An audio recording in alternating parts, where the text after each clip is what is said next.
The morning of June 15, 2157, started like any other day at the Global Space Communications Center in Colorado.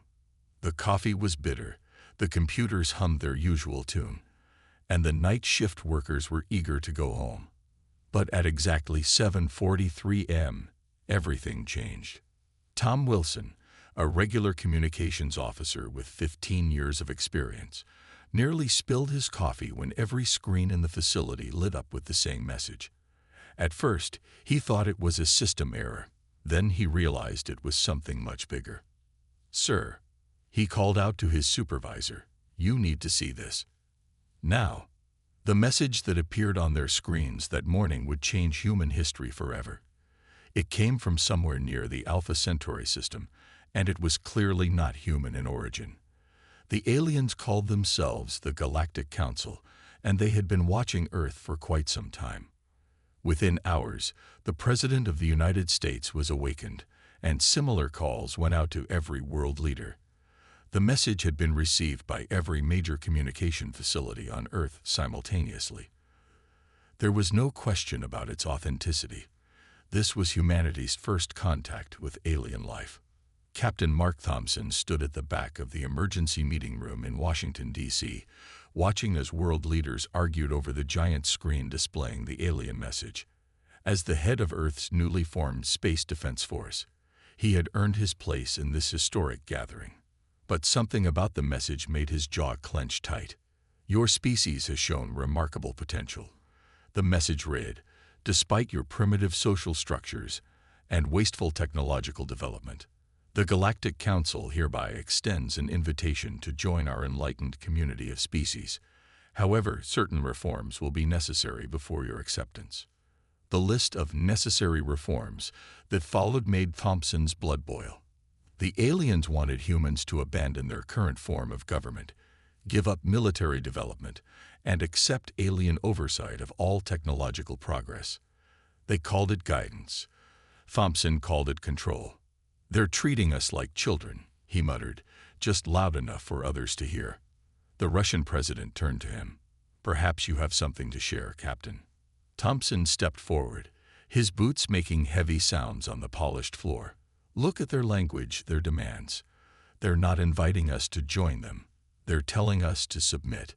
He walked to the screen and pointed at specific phrases. "Notice how they call us primitive, but also say we have potential. That's not diplomatic language. That's how you talk to someone you want to control." The Chinese premier nodded slowly. "The captain makes a valid point. This message, it reminds me of historical colonial powers." For the next 12 hours, the room buzzed with intense debate. More messages arrived from the council, each one more condescending than the last. They wanted an immediate response. They expected gratitude. They demanded compliance. Instead, they got silence. It was the British Prime Minister who first suggested it. "What if we simply don't answer?" The room went quiet. Thompson felt a smile tugging at his lips. "Think about it," the Prime Minister continued. "They expect us to either accept their terms or protest. But what if we do neither?" Thompson stepped forward again. "We could do more than that. While they're waiting for an answer, we could be preparing, building, advancing on our own terms." The Indian president leaned forward. "They would be watching us, surely." "Let them watch," Thompson replied. "We'll show them what they expect to see. A primitive species going about its primitive ways." Meanwhile, beneath the surface, understanding spread through the room like a wave. This wasn't just about ignoring the message. This was about proving humanity's worth on their own terms. As the sun rose the next morning, Earth's leaders had reached their decision. The Galactic Council's message would go unanswered, but humanity's response was already beginning. In secret bunkers and hidden facilities around the world, plans were being drawn up. A new space program would begin, one that would remain hidden from alien eyes. The Council had expected submission or rebellion. Instead, they got something uniquely human: quiet determination and subtle defiance. Earth's greatest deception was about to begin. 3 months after the Galactic Council's message, Earth had become very quiet. Radio telescopes around the world stopped broadcasting their usual scientific signals. Space programs publicly announced delays and setbacks.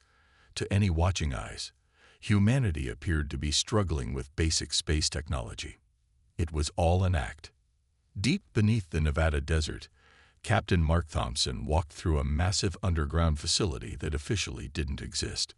The sound of drilling echoed through the corridors as workers carved out more space in the rock. Engineers rushed past him carrying blueprints for new spacecraft designs. "Captain," called out Dr. Anna Wells, running to catch up with him. She was carrying a tablet with complex calculations on its screen. "The new quantum lab is ready. You need to see this." Thompson followed her through 3 security checkpoints. The lab itself was impressive. A giant room filled with experimental equipment that would have amazed the scientific community if they knew it existed. But none of this would ever be announced to the world. Not yet. Meanwhile, in orbit, the alien observation ships were getting impatient. "Still no response from the humans," reported First Observer K to the Council. "Their primitive communications continue as normal. Several of their space missions have failed recently." The Council members watched the Earth broadcasts with growing frustration. They had expected the humans to jump at their offer. Instead, they got nothing but routine radio chatter about weather, sports, and entertainment. Perhaps the message was too complex for their understanding. One Council member suggested. "Send it again," ordered another. "Make it simpler this time." Back on Earth, in a hidden command center under the Pacific Ocean, Admiral James Reed watched the aliens' new message arrive. He smiled as he read their even more condescending tone. "They think we're deaf or stupid," he said to his staff. "Good. Let's keep it that way." The underground bases were growing. Every major nation had at least one, connected by secret tunnel networks deep beneath the Earth's surface. When the aliens watched their satellites, they saw cities, farms, and ordinary human activity. They didn't see the massive facilities being built in old mines, mountain ranges, and ocean trenches. 1 year passed, then 2. The Council sent more messages, each one showing their increasing confusion. They had never been ignored before. Some messages tried to be friendly. Others contained thinly veiled threats. All of them went unanswered. In a secret meeting room in Geneva, world leaders gathered to hear the latest progress report. Dr. Wells stood before them, her excitement barely contained. "The quantum drive tests were successful," she announced. "We can now build ships faster than anything the Council has shown us. And thanks to our new stealth systems, they'll never see them coming." Thompson, standing at his usual spot by the wall, added, "Our first fleet is almost ready, hidden in asteroid bases across the solar system. The aliens still think we're struggling with basic rocket technology." The Russian president laughed. "They sent us a message yesterday asking if we needed help understanding basic spaceflight principles." "How generous of them," the Chinese premier said with a smile. "Perhaps we should thank them." In about 20 years. The room filled with quiet laughter. It was a sound of pride, of humans sharing a secret joke at the expense of those who had underestimated them. Outside the underground facilities, life went on as normal. People went to work, watched TV, and lived their lives. Only a small percentage knew about humanity's greatest deception. The rest simply carried on, unknowingly playing their part in fooling an entire galaxy. In their ships above Earth, the alien observers watched and waited, growing increasingly frustrated with humanity's apparent lack of progress. They reported back to the Council about a species that seemed stuck in its development, unable or unwilling to advance. They had no idea that beneath their feet, humanity was preparing to show the galaxy exactly what it was capable of. But that revelation would have to wait. For now, the silence continued, and Earth kept its greatest secret hidden in plain sight. 5 years had passed since Earth received the first message from the Galactic Council. The alien ships now hung in orbit like artificial stars, watching every visible move humanity made. They had become such a common sight that most people barely noticed them anymore. First Observer K stood on the bridge of his observation vessel, staring down into the blue planet below. His latest report to the Council was almost finished, and like all the others before it, it was disappointingly dull. Another failed rocket launch from the humans, he noted in his report. Their primitive propulsion systems continue to explode regularly. At this rate, they may never achieve reliable space travel. What Kay didn't know was that directly beneath his ship, hidden by advanced cloaking technology, a human transport vessel was silently carrying supplies to the moon. The failed rocket launch had been nothing more than an elaborate show, filled with empty fuel tanks and controlled explosions. Deep under the lunar surface, Captain Thompson watched the supply ship dock through reinforced windows. The lunar base stretched for miles in every direction, invisible to the alien observers above. Thousands of humans lived and worked here now, building humanity's future in secret. "Captain," called out Lieutenant Rogers, one of his younger officers. "Dr. Wells wants you in Lab 7. Says it's urgent." Thompson found Dr. Wells standing in front of a massive quantum computer, her eyes bright with excitement. The machine hummed softly, its advanced processors calculating at speeds that would have amazed even the Galactic Council. "We've done it," she said, pointing to the screen. "The AI has solved the final problems with the stealth drive. We can now hide ships 10 times larger than anything we've built before." In orbit, First Observer K was recording another uneventful day. His sensors showed nothing unusual, just the same primitive satellite network the humans had maintained for years. The quantum signatures of the lunar base's massive computers were completely invisible to his instruments. "Perhaps we should reduce our observation fleet," he suggested in his report. "This species shows no signs of advancement. They appear to be stagnant." The Council agreed. Within months, half of the observation ships departed, reassigned to more promising worlds. Those that remained fell into a routine of board observation, logging the same basic activities day after day. Little did they know that in an asteroid belt between Mars and Jupiter, humanity's first real space fleet was taking shape. Hidden shipyards carved into the asteroids themselves produced vessels with technology that had never been seen before in the galaxy. Dr. Wells stood in one of these shipyards, watching as workers assembled a massive battleship. "We've combined our quantum AI with the new stealth systems," she explained to Admiral Reed. "These ships can think and adapt faster than any alien vessel." "And they still can't see any of this?" the Admiral asked, gesturing at the enormous construction project around them. "To their sensors, this is just another chunk of lifeless rock," Dr. Wells replied with a smile. "Their own arrogance blinds them. They're so convinced we're primitive that they don't look too carefully." Back on Earth, life continued its carefully maintained appearance of technological stagnation. Old-style rockets occasionally lifted off, sometimes succeeding, often failing. Radio telescopes broadcast the same basic signals they had for decades. The internet remained filled with cat videos and social media posts. But beneath this ordinary surface, humanity was becoming anything but ordinary. The quantum computers grew more powerful each day. The AI systems evolved and learned. The fleet expanded, all hidden from the increasingly disinterested alien observers. First Observer K made his final report of the day, never suspecting that the primitive species he watched had already surpassed his own civilization's technology in many ways. "Another routine day," he wrote. "No significant progress to report." In the darkness of space, humanity's hidden fleet grew larger, stronger, and more advanced. Soon, very soon, the galaxy would learn the true cost of underestimating Earth. But for now, the Watchers watched, seeing only what humanity wanted them to see. 20 years had passed since humanity's great deception began. In a massive underground chamber beneath the Rocky Mountains, Admiral James Reed walked along a holographic display showing hundreds of secret bases spread across the solar system. Each dot of light represented years of hidden work, determination, and human ingenuity. Status report. He called out to the command center staff.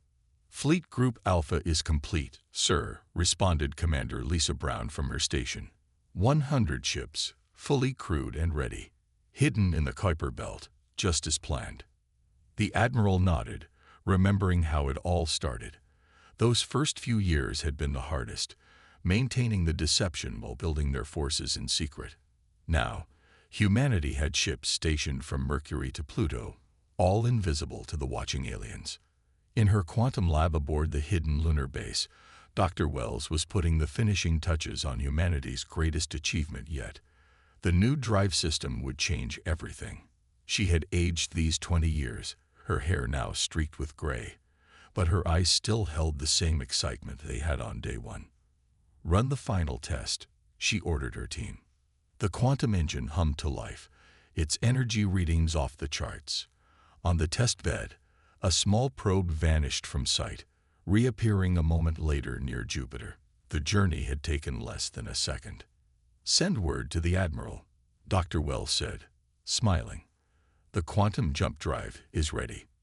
Meanwhile, in orbit around Earth, the alien observation post had been reduced to just 2 ships. After 20 years of watching humans struggle with basic rocket technology, the Council had nearly lost interest in Earth completely. First Observer K had retired years ago. His replacement, Observer Dan, was even less attentive. Another day watching the primitives, he logged in his report. They launched another chemical rocket today. It exploded as usual. The exploding rocket had actually been a carefully staged show. Hidden by advanced stealth fields, 3 massive battleships had slipped past the alien observers, heading out to join the fleet. Captain Mark Thompson, now sporting gray at his temples, stood on the bridge of humanity's newest flagship, the HSS Deception. The ship was a masterpiece of hidden technology, quantum computers, AI systems, and weapons that could outmatch anything in the Council's arsenal. Fleet status, he asked his AI companion, Max. All ships report ready, Captain. Max responded through the ship's speakers. The quantum jump drive is installed across the fleet. We can reach any point in the galaxy within minutes. Thompson walked to the viewing window, looking out at the vast shipyard hidden inside an asteroid. Dozens of ships floated in the space before him, each one a testament to human determination. Some were small and fast, perfect for scouting. Others were massive battleships, bristling with weapons. All of them were invisible to alien sensors. Back on Earth, in the underground command center, Admiral Reed received Dr. Wells's message about the quantum drive. He immediately called an emergency meeting of the world's leaders. The final piece is in place, he announced to the assembled representatives. Our ships can now outrun and outfight anything the Council has. The question is, when do we reveal ourselves? The Chinese premier stood up. We should wait for the right moment. Let them think us weak for a little longer. Agreed, said the Russian president. The greater their surprise, the stronger our position will be. As if answering their question, an urgent message came through from the observation posts near Jupiter. A Council trade ship was under attack by space pirates in the outer solar system. The aliens were calling for help, but their nearest forces were days away. Admiral Reed looked around the room, a slight smile on his face. Well, he said, it seems the galaxy just handed us the perfect opportunity. The leaders nodded in agreement. After 20 years of hiding, of building in secret, of playing the primitive species, humanity was ready to show its true face to the galaxy. The unveiling would begin with an act of rescue, saving the very aliens who had once looked down on them. The order went out to the fleet. Prepare for revelation. The Council trade ship Guardian limped through space near Jupiter, its engines damaged by pirate weapons. Captain Reg of the Guardian watched helplessly as 3 pirate ships circled his vessel like hungry sharks. His distress calls reached the Council observation posts near Earth, but help was too far away. Prepare to be boarded, the pirate leader announced over the comm system. Resist, and we'll vent your cargo holds into space. Observer Dan received the distress call from his post above Earth. He looked down at the primitive planet below with frustration. Even if the humans noticed what was happening, their primitive rockets couldn't help. All he could do was watch and wait for Council ships to arrive. That's when his sensors detected something impossible. In the darkness of space near Jupiter, the HS Deception suddenly appeared, dropping its stealth field. The massive battleship dwarfed the pirate vessels. Two more human ships materialized beside it, their advanced weapons already locked on target. Captain Thompson's voice boomed across all communication channels. "This is Captain Mark Thompson of the Earth Space Defense Force. Stand down immediately, or we will open fire." On the Guardian, Captain Reg stared at his sensors in disbelief. The human ships had appeared from nowhere, and their technology readings were off the charts. This couldn't be possible. Earth was primitive.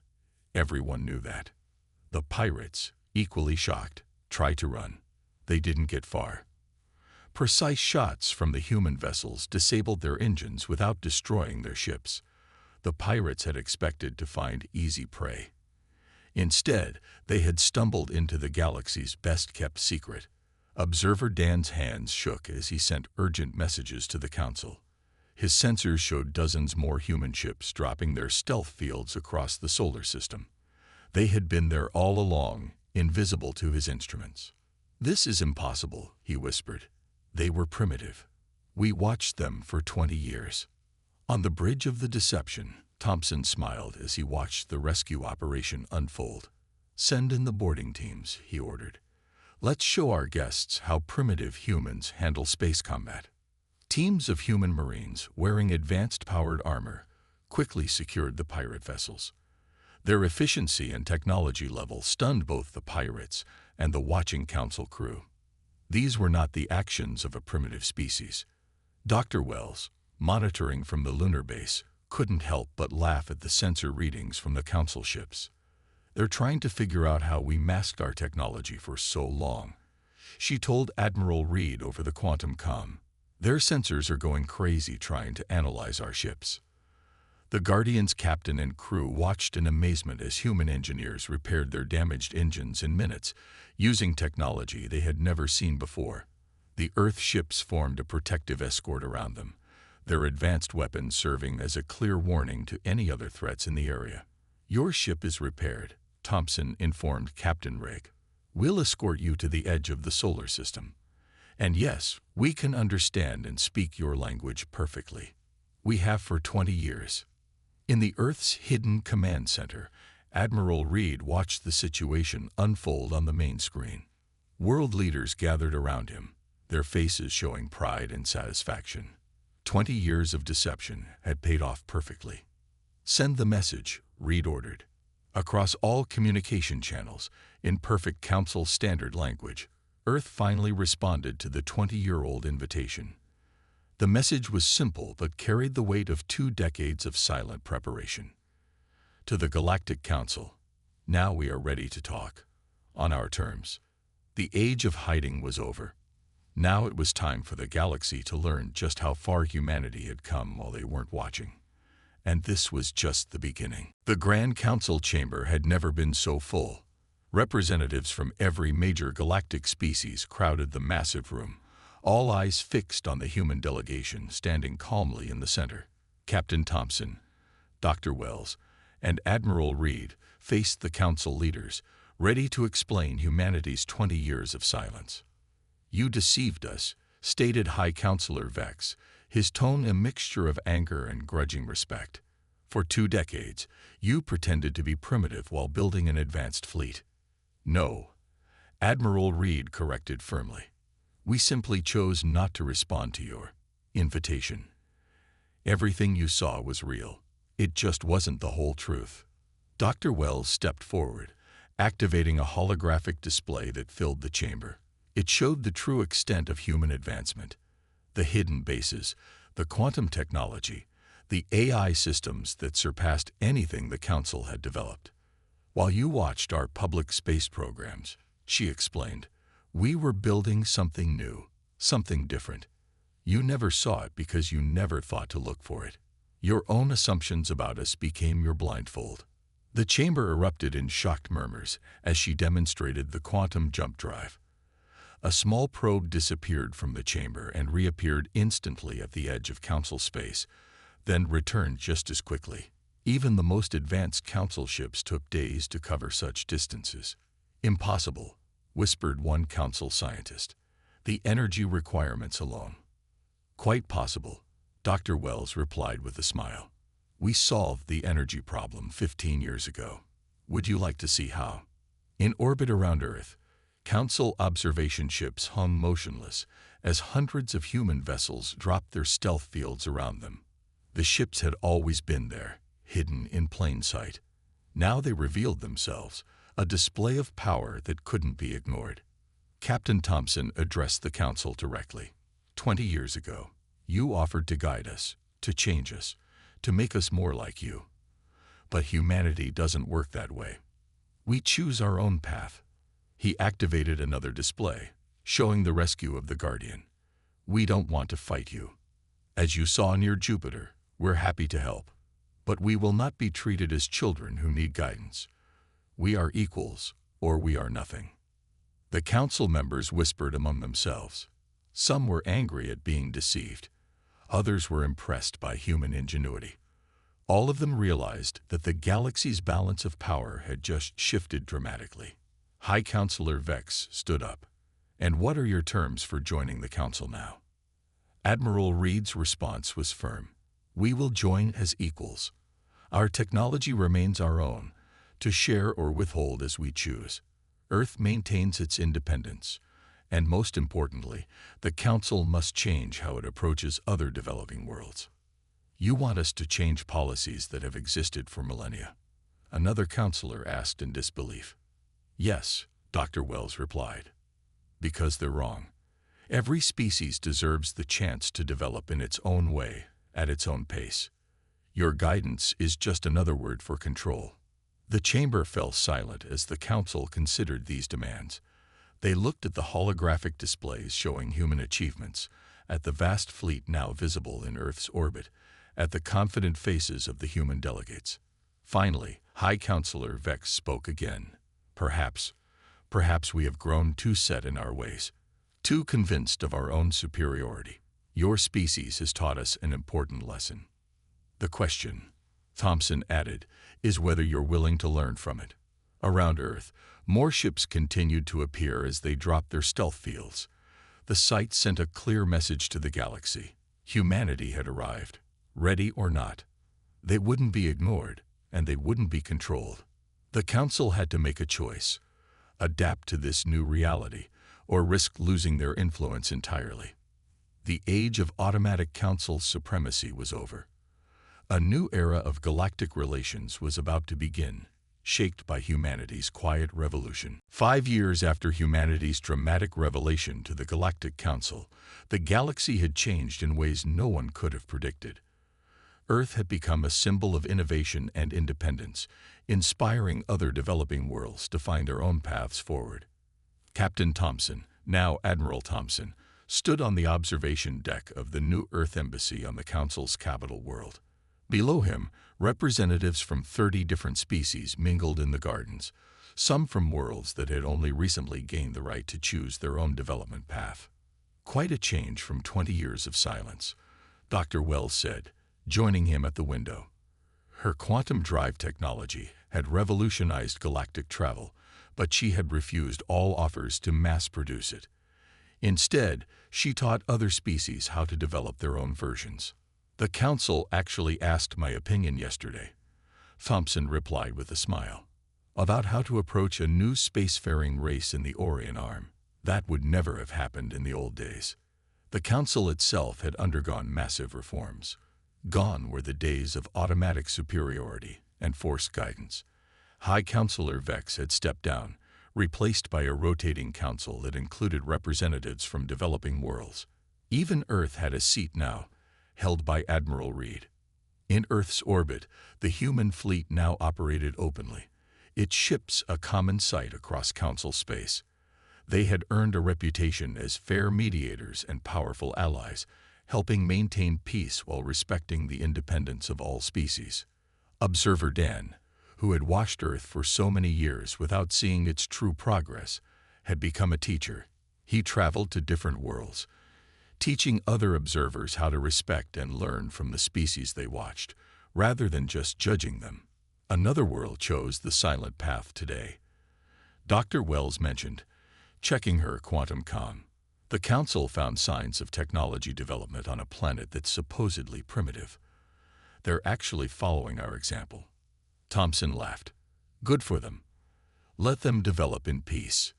In the Grand Council chamber, Admiral Reed was presenting Earth's latest initiative, the Independence Protocol. It guaranteed every newly discovered species the right to develop without interference, while still offering help if they asked for it. Earth spent 20 years pretending to be primitive, he told the chamber. We know better than anyone how important it is to let species find their own way. Help when asked, step back when not. That's the new way forward. The chamber, once a place of rigid hierarchy, now buzzed with open debate and new ideas. Young species brought fresh perspectives, while older ones learned to listen more and dictate less.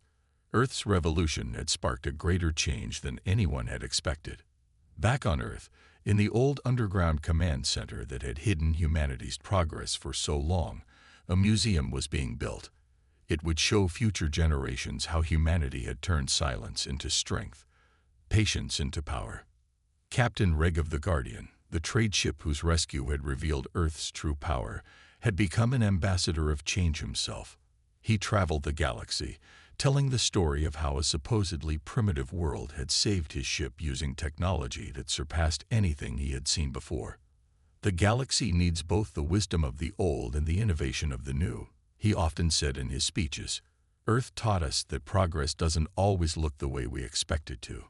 As the sun set on the council capital, Thompson and Dr. Wells watched ships from dozens of worlds using variations of the quantum drive technology, each modified to suit their own needs and cultures.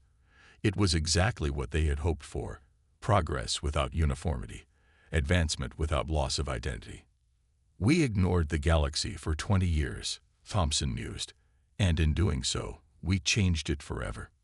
Dr. Wells nodded. We showed them a better way, not through force or demands, but through patience and determination. That's humanity's true gift to the galaxy. The stars shone brightly that night, each one possibly hiding another young civilization making its own choices, following its own path. The galaxy had learned its lesson. True greatness comes not from following others' paths, but from having the courage to forge your own.